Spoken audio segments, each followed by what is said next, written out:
का वर्णन है।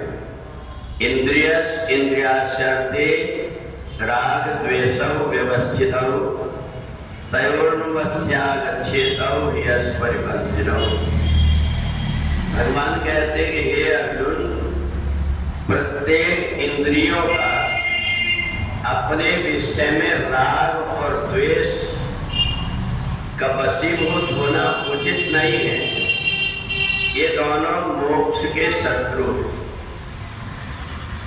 भगवान कहते हैं इंद्रियां अगर किसी वस्तु पर मोह करती है तो भी नुकसानदायक है, और द्वेष करती है तो भी नुकसानदायक है।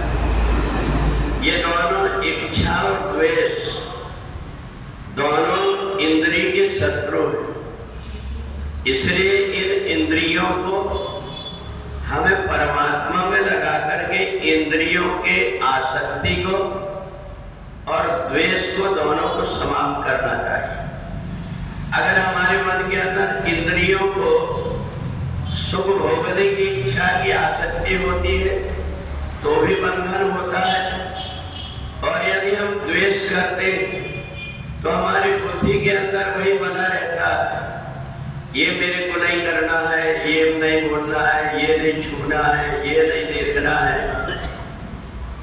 अगर हमारे मन के अंदर ऐसा आया तो बार बार हमारे मन के अंदर वो गूंजते रहता है और इंद्रियां उसी में फंसी रहती है।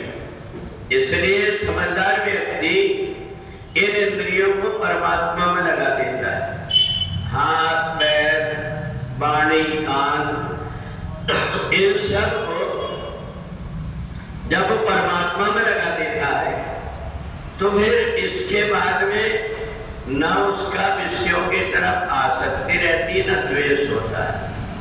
उसे फिर जैसी परिस्थिति आती है उसके अनुरूप कार्य करके और अपने आप को व्यक्ति परमात्मा को समर्पित कर देता है। और इसलिए कर्मयोग का सिद्धांत बताया भगवान ने।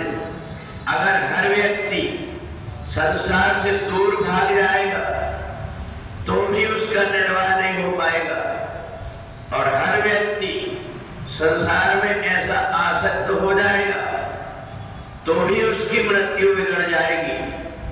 वो मरना नहीं चाहेगा और एक न एक दिन उसको मरना पड़ेगा। तो इसलिए हमारे मन के अंदर इच्छा और द्वेष उत्पन्न ना हो, इसलिए समय रहते हुए जितना हमें परमात्मा की तरफ से समय मिला है उसमें हम अच्छे कर्म कर ले। उन अच्छे कर्म करने से हमारा संसार से नाता भी बना रहेगा और परमात्मा से भी नाता बना रहेगा, क्योंकि ना परमात्मा के बिना रह सकते हैं ना संसार के बिना। संसार भी आवश्यक है और परमात्मा भी आवश्यक है।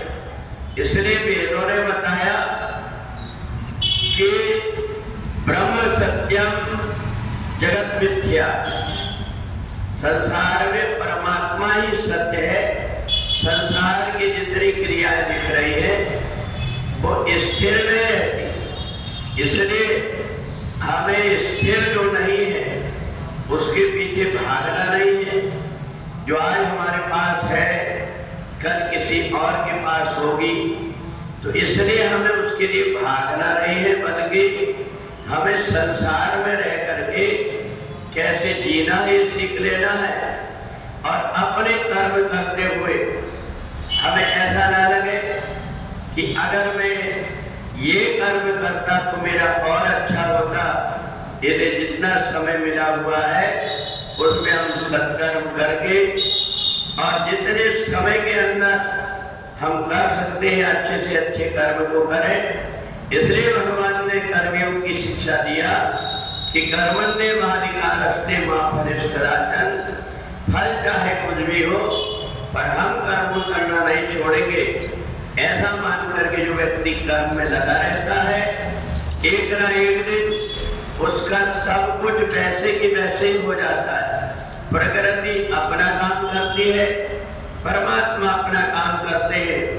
ये जो परमात्मा से लगा हुआ होता है उसके जीवन में एक क्षण के लिए कितना बड़ा दुख आ जाए पर अगले ही क्षण दुख से छूटने का कोई ना कोई उपाय भी उसके पास परमात्मा पहुंचा देते हैं। इसलिए प्रत्येक व्यक्ति को अपना कर्म करते रहना चाहिए, किसी भी प्रकार से निराशा ना करके, न संसार में आसक्ति रखना चाहिए, न तो द्वेष रखना चाहिए। ये दोनों ही आत्मा के शत्रु है। इसलिए अपने को कर्म करना है और फल की चिंता नहीं करना है। इस धारणा से जो कर्म करता है वो संसार में आकर के अपना लोक और परलोक दोनों सुधार लेता है। बोले वृंदावन बिहारी लाल की।